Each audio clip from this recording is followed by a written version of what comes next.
All right, so now it's recording. Show your enthusiasm for this project. Is it recording for realsies this time? Yeah, for realsies. Okay. Just make sure that it's in the right spot.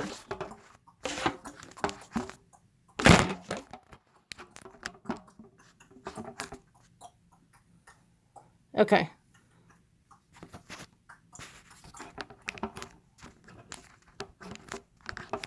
I'm too zoomed in.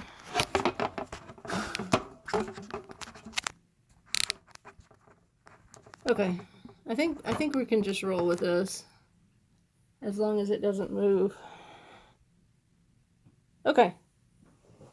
I think we're good. So is it actually recording? She goes back to double check. Because she can never be sure at this point. I say yes. The counter is counting. The counter is counting up, so that's a good thing, right? I mean, it wouldn't be a good thing if counters didn't count. That's like their one purpose in life. Right. So the counter is counting. So just to say right up front, we may cut, paste, do all kind of things to this tape. So don't worry if we end up... That means I can swear. It means you can just do whatever you want to do to be you. Just, I've always wanted to be bleeped out. What's the word I'm looking for? Just be as honest as you can and as thoughtful as you can. And if it takes you a minute or two to reflect on a question, that's perfectly fine. Okay. So, first of all, thank you for being here. Thank you. So, I'm Cindy Nieves, mom to... Not Cindy Nieves. A.K.A. Brian Nieves. And we're here today because Brian has generously agreed to sit for an interview talking about his experiences. I'm going to get comfortable here, sorry. Talking about his experiences growing up with Asperger's and the hopes it will help others along the way. And I'm still not comfortable, so give me one more second. Okay. There we go. So, Brian, how old are you today? I'm 22. 22, and thank you for being here. So, as you know, I have a blog writing about raising you and your brother on the autism spectrum. Well, all of us really, but the adventures of all that, called the Snow Chronicles, because of course Nieves means snow in Spanish. And so I posted on our linked Facebook page, hey, Brian's agreed to sit for an interview. Does anybody have any questions? And I got a bunch of questions. Okay. I got a couple at work, from a couple of people at work, and just a few random ones of my own that I've thrown in there as well. So it doesn't really matter what order we go in, and we can skip around, but I'll just start with the first one. Just go down the list, it's fine. Okay. So, how do you feel self-identifying as having Asperger's when it has recently been removed as a set condition, and now anyone with autism is labeled as having ASD, Autism Spectrum Disorder? There's a strong debate in many ASD communities on this one. Yeah, I feel like, first of all, it's kind of... how am I going to put this? I think it's a good indication because people with ASD, we're not all Rain Man, you know? Yeah. So, before you kind of lumped in... When you thought of autism, you thought of, like, one specific person with one specific... impairment, I guess, that like holds them back from doing certain things, but that is not the case. Like for me, for example, I have a couple of like idiosyncratic traits that might indicate to the slightly trained eye that I have ASD, but otherwise I'm completely normal. Normal, neurotypical. I can pretty much blend in with society as custom dictates, as need dictates. But yeah, I'd say if you can, I guess, lump a bunch of different manifestations of autism under like the same 2 or 3 main symptoms, then you might as well. That way you can really tell, okay, here's who has these symptoms and this is what we can do about it. Okay. Well, let me delve a little deeper into that. So, before the new Diagnostic and Statistical Manual, the DSM-5 came out, when the DSM-4 was around, so we had classic autism, and we had Asperger's, and then we had like PDD and OS. So, like another not otherwise specified label. So, at that point, it was clear that the Asperger's diagnosed folks were at a higher functioning level than the classic autism. So, does it bother you in any way that now there's that designation has completely gone away? Not particularly. Not particularly. I mean, Now you're lumped in with everybody else. So. Well, yeah, but the whole point, like the definition of a spectrum, is that it's a wide range of different manifestations. Yeah. So even though we fall under the same umbrella, I guess neurologically, with a couple of key traits, right, that still doesn't mean we're all the same. It is a spectrum, and there is a wide variety of different manifestations out there. So you're okay. You're okay with that. All right. So the person that submitted the question said there is a strong debate in many ASD communities about that one, and she also said, "I'm well done for doing this." Thank you. How do you feel about people who think autism is something to be cured, like you're broken in some way? So, in other words, autism speaks. I have heard that reference before. I have no personal affiliation. Well, I mean, I'm not going to lie, there have been times where I wish that, I didn't have this. I wish that I was otherwise normal. Mm-hmm. But on the other hand, it does help. And now that I know, I guess, who I am, I can know what I'm not exactly aware of. I know where my shortcomings are, and I know what I can do to, I guess, make up for those shortcomings, and then what is just completely unrealistic, completely not doable for me. So it helps me set, I guess, realistic expectations of myself. So give me an example of something that would be not doable for you.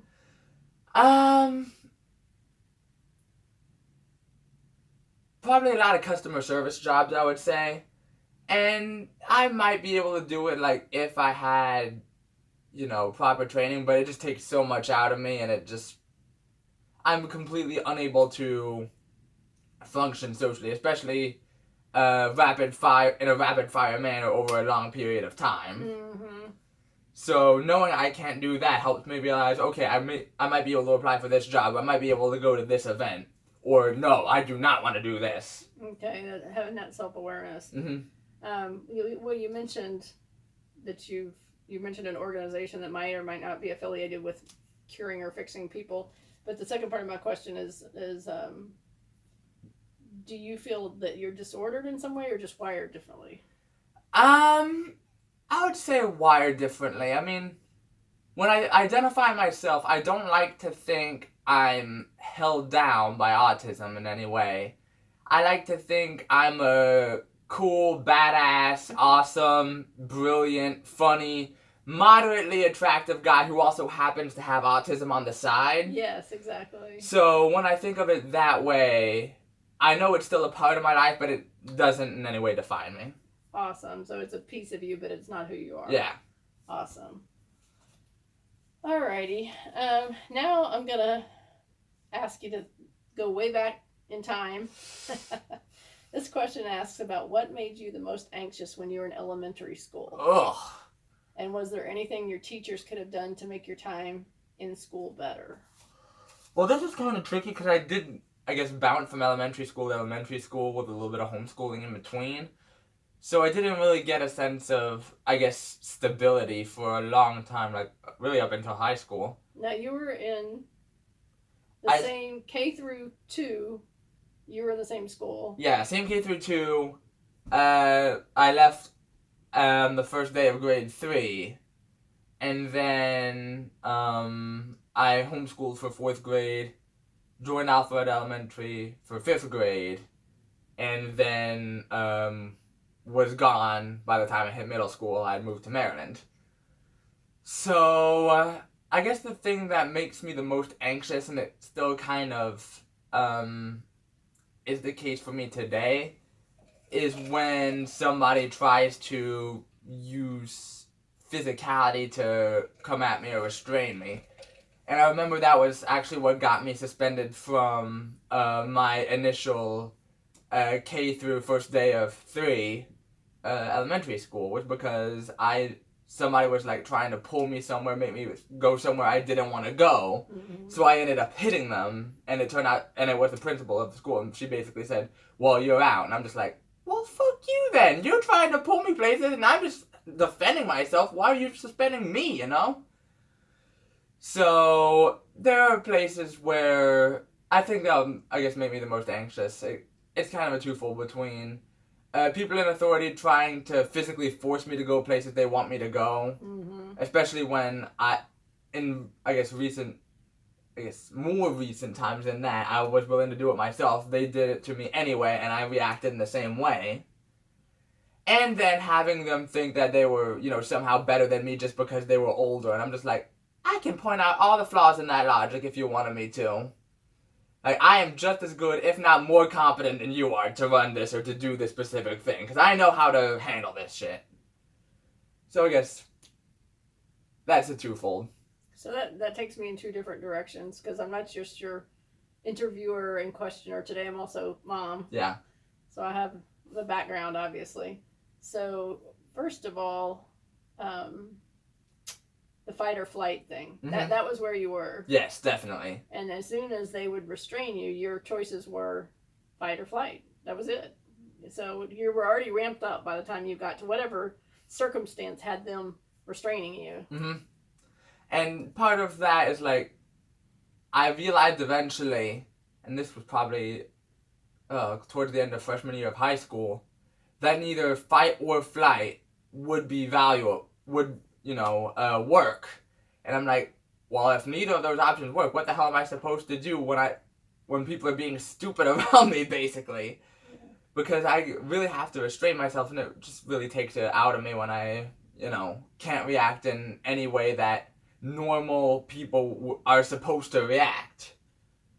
So that brings up the other thing I was thinking about when you were saying, they're behaving in a way that's stupid. Mm-hmm. One of the issues that was one of the most difficult issues in raising you was that you never, to this day, I believe, understood that children are here and adults are here. Yeah, absolutely right. You never got that. You always thought you were on the same level. And now that you're 22, it's a completely different ballgame than when you were 12. Mm-hmm. And that was hard, because adults would look at you and think, well, certainly he knows if he's talking back to me, that's because he's being disrespectful and rude. He knows better than that. Where, in fact, I'm not sure you did, because I kind of felt like you thought you were on the same level and you could speak however. Well, yeah, the thing is, like, I was not being inherently, like, disrespectful or anything. Like, I'm just correcting, for example, where they're wrong, or where the flaws in their logic are, or, what's the point of this? And people were like, well, or at least this is the way I perceived it, people basically said, who is this little autistic boy to think that he can challenge me? And that, really, I guess, arrogance on their part made me think I was in some way superior, or in some way I deserved to do that. And whatever that innate sense that neurotypical kids get, that they understand that an adult tells them something, an adult that falls within their realm of authority, like not some random stranger on the street, but mom, dad, tells them to do something, that they understand they're expected to follow those directions, even if they don't agree with them. And I don't think we ever got there with you. No, we did not. And part of it was, I would say, I don't know if this is a characteristic of Asperger's or just something that is inherent to me specifically, but I would frequently question, well, why is this the case? What's the matter here? What is the logic behind this? Because there sure as hell doesn't seem to be any. And, when something just made absolutely no sense to me, I would just refuse to do it. And that's the key word right there, is logic, because you've always operated on logic. Mm-hmm. And most adults don't care whether... Most people don't operate on logic. What? Common sense? This is 2019. We don't need that. Well, that wasn't where I was going with the comment, but okay, I respect your opinion on that. But I was going to say most adults don't care to explain themselves to subordinates or children. They're expecting you to understand your place and follow instructions. So that was a big ongoing issue that we had both at home parenting you and in the schools, is just trying to, because I learned early on that I had to be smarter than you were. Yeah. I had to figure out ways to make you think that what I wanted you to do was the right thing to do instead of trying to force it. Because as soon as we got into a battle over control, I'd already lost. Yeah, absolutely. When I was a kid, like, I think this is the best way of putting it. Adults tend to think that just because they're older, that makes them inherently more worthy, I guess. And that is just not the case at all, I have learned. And that might not be the lesson that I should have learned, but through a lot of the teachers I've had, a lot of the interactions I had up to, but I guess not necessarily including college. Because in college, like, all the professors are legitimately smart. They know what they're talking about. Yeah. But just being older than me does not make you any more deserving. And I agree. I think most of us, I've tried to make the analogy that everybody has a boss. Mm-hmm. Because if you think about that, in the workplace, even though sometimes my boss asks me to do something I don't agree with, he's my boss, so I have to do it. And that's the analogy that we couldn't quite get to as parent and child. Yeah. We just weren't there. By the way, the person that submitted this question also says, thank you both. Looking forward to reading your answers. Okay. All right. So right before I go on to the next question, I'm just going to make sure that we're still recording here, because I would really hate it if we lost our recording. Do you need to get some water? You doing okay? Yeah, I forgot to bring water up here. There's a bottle over there. I don't know if it's even been opened. It doesn't look like it has. It has. Yeah. Okay, it's still ticking away. So, do you want a sip of mine? Or Not good. Okay. All right. Still, I see it still moving, so I think we're good. All right. So, the second part of that question was there anything teachers that could have done to make your time in school better? Well, that's actually a tricky one, because part of it was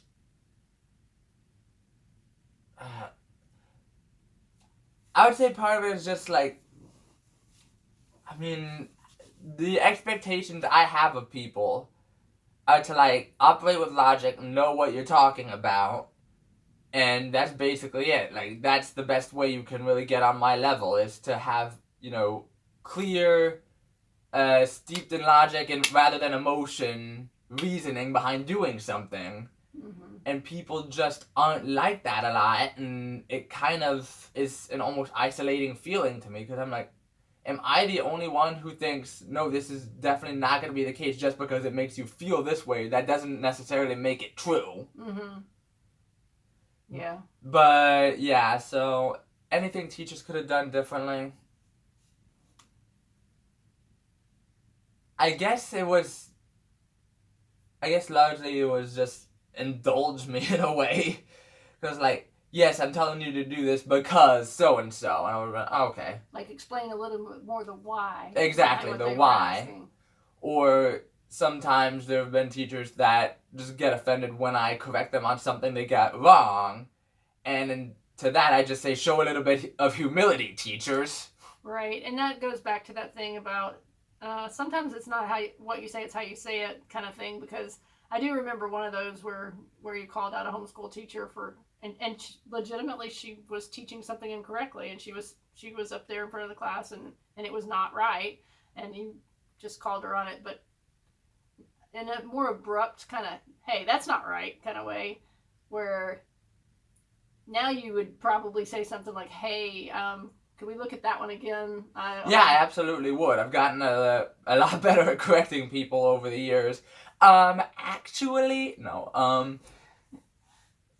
Honestly, even so back in the day, like, I didn't have the capacity to be disrespectful, really. Like, I might have been abrupt about it, and they might have been taken aback, but I was not the smartass that I can be today, so... And ironically, you were taken more of as a smartass back then, because people presumed that you were being disrespectful because you would speak to adults in a way that other children did. Absolutely, yeah. But you were just literally being you, like not behaviorally, Yeah.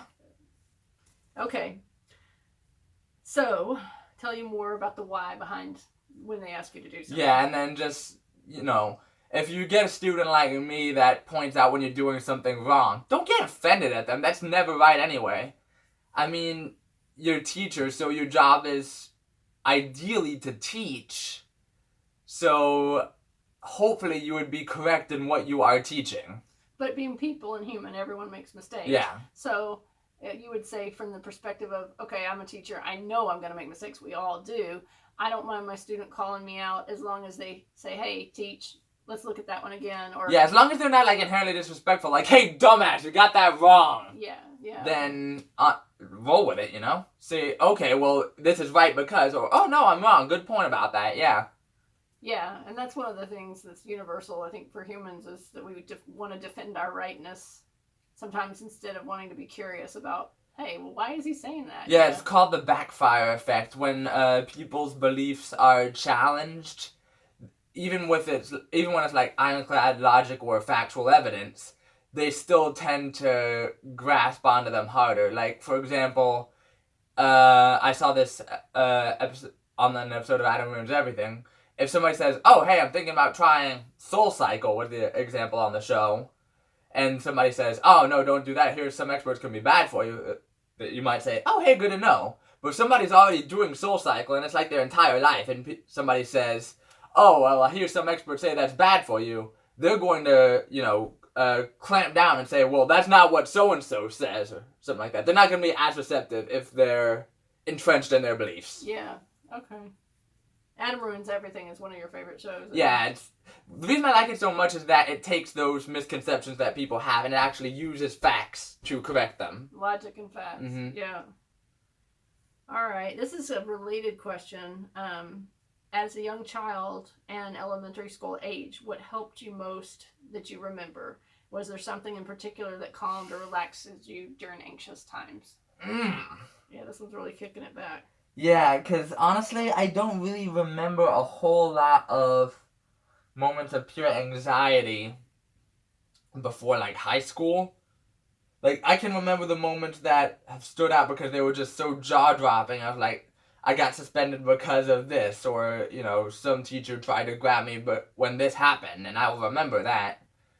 But in terms of pure, just anxiety, what would I do, I guess, to counteract it? I'm gonna think about that for a bit. What was the calming or relaxing things during those anxious early years? Let's think about that. I don't think a lot of years were honestly, my early years were honestly anxious. Like, I didn't think there was anything wrong with me, really, until maybe even the first day of 3rd grade.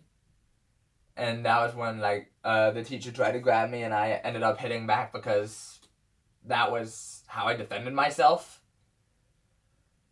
But I guess I would say no, I didn't really have a lot of anxious moments back in, elementary school. Well, I do remember, I don't know if you remember, this was your first or second year of middle school when we were here on the island. One of the things. So that would be my 3rd year of middle school then. 3rd year when they got the beanbag for you. Oh yeah, that had to have been that. Yeah, beanbags are just nice in general, honestly. Yeah, it was like because what they did was, we get as part of your IEP, we wrote in there that you could have a chill pass. Yes, that was 8th grade. Yeah, so chill pass meant that anytime you needed to excuse yourself, you didn't have to wait and raise your hand for a teacher to finish talking or something. You could literally walk out of the room and go to this quiet place, which is like a copy room closet or something. Yeah, I know, I remember that. Put the beanbag in there, and then that was kind of nice that you had a spot if you needed to just go calm down or cool off. Yeah, so I would say early years, maybe not as much. Middle school, we definitely had that beanbag, so I would say just provide like a shelter, some safe space, yeah. Yeah. That can honestly help out a lot. And by then, I think the reason that we initiated the chill pass going from 8th grade on into high school was because by then... I think it was just 8th grade. Well, in high school's different too, but one thing we talked about in your IEP meetings was don't restrain him. Yeah. Don't restrain him. I personally, as the parent, will take I'm responsibility. like a caged tiger. I will fight back if you try to restrain me. And I don't know if you recall the time that you, I can laugh about it now, but I was working at Chick-fil-A in Columbia Mall, and you were in Harper's Ferry Middle School. Yes. Do you remember what happened that time? Yes. So basically, I think it was like outside for recess or some shit like that, and the teacher tells me to like start coming in. So I get up and start coming in, and they start to pull on me like come in faster, and I ended up hitting her because like I'm coming in. Why are you trying to pull me in? Did you like swat her or something? No, was this the time you came down to Chick-fil-A, or was this a different time? That was a different time. Okay, I'm thinking about the time where you skulked through the bushes and made your way. It must have been 3 miles from Harper's Ferry all the way down to Columbia Mall, and you showed up at my work. Was that? I don't even remember that. Because I think they called to give me a heads up. I know I ran away a couple of times, but that was basically when I started realizing that, okay, if fight is gonna have the police call on me now, which was what happened when I was in middle school, that one time where the teacher tried to pull me inside. Yeah. And the police showed up the next day, and I'm like, yes, officer, I respect what you're saying, but honestly, the teacher's a dumbass, and she should be at least suspended. But I don't remember that specific incident, but I did ultimately think, okay, maybe flight is going to be the better option here, because fight doesn't work. Yeah, and I do remember that incident, too, having the police knock on our door and come in and saying, you know, you can't hit your teacher and those kind of things. But we did get to that point where I just said, do not restrain him. Yeah. No matter what happens. Yeah, that doesn't work. Yeah. Let him go out of the building. And I do want to clarify, I might be unique on this. Like, it's not a one-size-fits-all thing. Your results may vary. But this is just what I found in my own life. The fight or flight. Yeah. Yeah. And I think, you know, they tried of course, you went through years and years and years of occupational therapy, speech therapy, physical therapy, every kind of therapy. And they did a program called How High Does Your Engine Run? Tried to get you to realize when you were getting ramped up to that point where you would go into fight or flight. And what I kept trying to explain to them is once you were getting ramped up, you weren't I'm not able thinking to as much anymore. Yeah. Right. So, I can really, my best logical strength are when I'm like completely calm and cool. Right. But if you try, at least back in the day now, I'm basically logical all the time. I'm basically Bruce Banner at this point. Like, you wouldn't like me when I'm angry, but I very rarely get angry. Yeah, yeah. You get annoyed, though. I get annoyed very frequently, and I will use biting sarcasm to basically point that out. Yes. But I very rarely actually get angry these days. Yeah, yeah. Okay. Because basically I've realized people are stupid and they're gonna be stupid, so what can I possibly do about it? Do you feel superior to other people? Do you feel like this? In a way, yes. Okay. Yeah, absolutely. I mean, I look at everybody else and I see people who are letting, you know, emotion guide their lives, that are not making rational decisions, and not, basically that's, like, all I could do is, like, rational decisions these days, for the most part, and it's just, okay, well, I'm going to judge the shit out of you for not doing the same thing. So would your brother from another life in a TV series be Mr. Spock? Not Dr. Spock, but Mr. Spock? Quite possibly, yeah. I can see y'all kind of relating. Mm-hmm. Oh, Or Thanos. At least Infinity War Thanos. I'm not going to spoil Endgame Thanos. yes, please, because we're going to see that this afternoon. But Infinity War Thanos was all about, Logic. well, I won't even say logic, because there's a big debate about whether or not his rationale was actually right.